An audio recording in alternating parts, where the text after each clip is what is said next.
राज्यातील राजकीय नेत्यांच्या पक्ष बदलांचा हा प्रवास सध्या तरी थांबण्याची कुठलीच चिन्ह दिसत नाहीये. नवीन घडामोडीनुसार पंढरपूरमधून भगीरथ भालके आणि अनिल सावंत या दोघांचा शिवसेनेच्या शिंदे गटातील पक्षप्रवेशावर शिक्कामोर्तब झालाय. यासाठीचा मुहूर्त देखील ठरलाय. भगीरथ भालके यांचा शिंदे सेनेतला प्रवेश हा सध्या राज्यात मोठ्या चर्चेचा विषय बनलाय.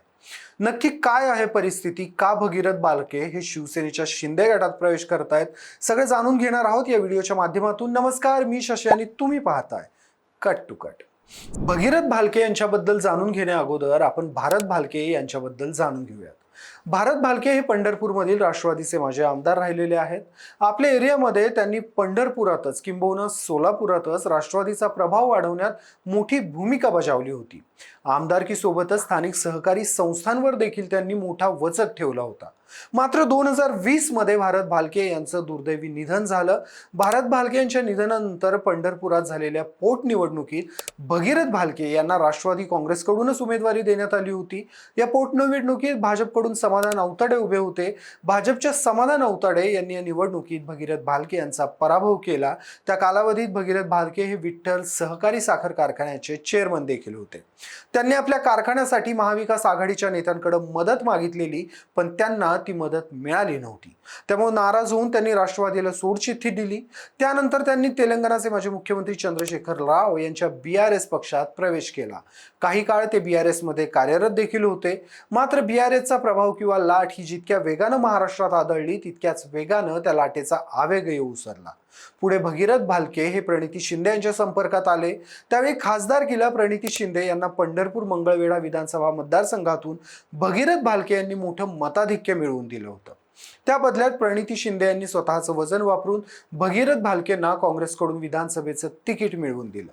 मात्र दुर्दैवानं त्या निवडणुकीत देखील भगीरथ भालके यांचा पराभव झाला होता. आपला पराभव झालेला असला तरी स्थानिक राजकारणांवर भगीरथ भालकेंची पकड मात्र तेव्हा टिकून होती. त्याचाच परिणाम म्हणजे नुकत्याच झालेल्या स्थानिक स्वराज्य संस्थांच्या निवडणुकीत पंढरपूर नगर परिषदेत त्यांची पत्नी प्रणिता भालके या नगराध्यक्ष पदावर मोठ्या मताधिक्याने निवडून आल्यात.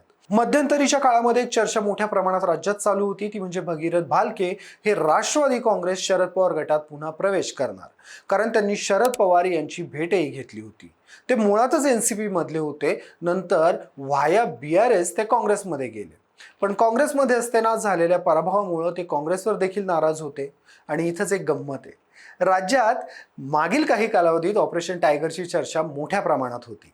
पण शिंदे गटाच्या नवनिर्वाचित राज्यसभा खासदार ज्योती वाघमारे यांनी ऑपरेशन टायगर किंवा ऑपरेशन तुतारी हे लवकरच समजेल असं विधान केलेलं. खरं भगीरथ भालके हे आत्ता जरी NCP मध्ये नसले तरी मागील काही कालावधीमध्ये ते शरद पवारांच्या जवळ गेले होते, हे देखील तितकंच खरं आहे. त्यामुळे ज्योती वाघमारे यांच्या ऑपरेशन तुतारीमध्ये भगीरथ भालकेंचा समावेश आहे का, हा प्रश्न देखील या निमित्तानं उपस्थित होतो.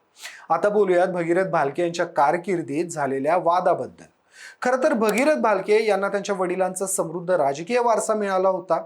वडिलांनी तयार केलेली एक रेखीव वाढ त्यांना मिळाली होती, ज्याच्यावर फक्त मार्गक्रमण करणं एवढी जबाबदारी त्यांच्यावर होती. पण या वाटेवर देखील भगीरथ भालके हे खूपदा वादात सापडले.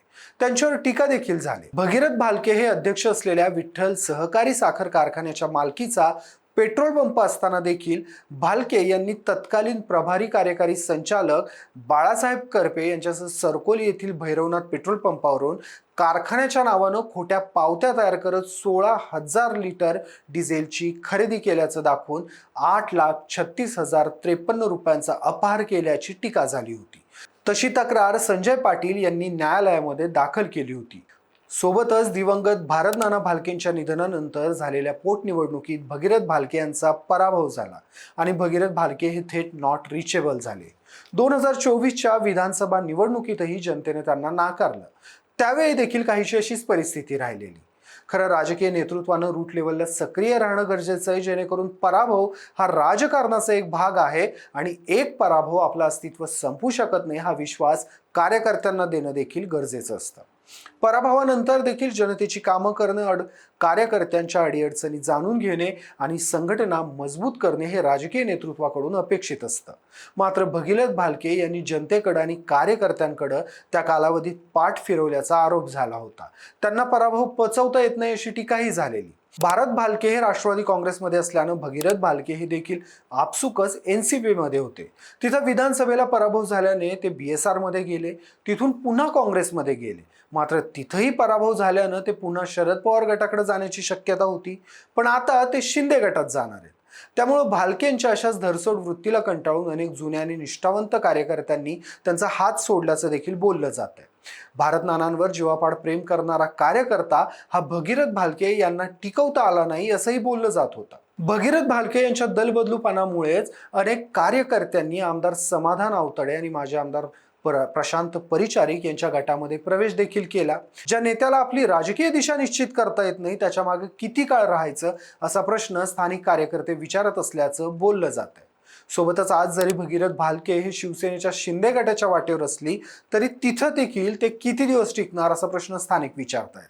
आता भगीरथ भालके यांचा प्लस पॉइंट काय आहे तर मतदारसंघावर त्यांची पकड ढिली होत असल्याची चर्चा होत असतानाच पंढरपूर नगर परिषदेच्या नगराध्यक्ष पदाच्या निवडणुकीत त्यांच्या पत्नी प्रणिता भालके या मोठं लीड घेऊन निवडून आल्यात. नगर परिषदेत जरी भालकेंच्या विरोधी गटाचे नगरसेवक जास्त असले तरी नगराध्यक्षपद हे आता भगीरथ भालकेंच्या हातात आहे.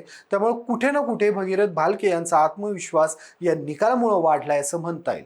आता वळूयात शिंदे सेनेकडे.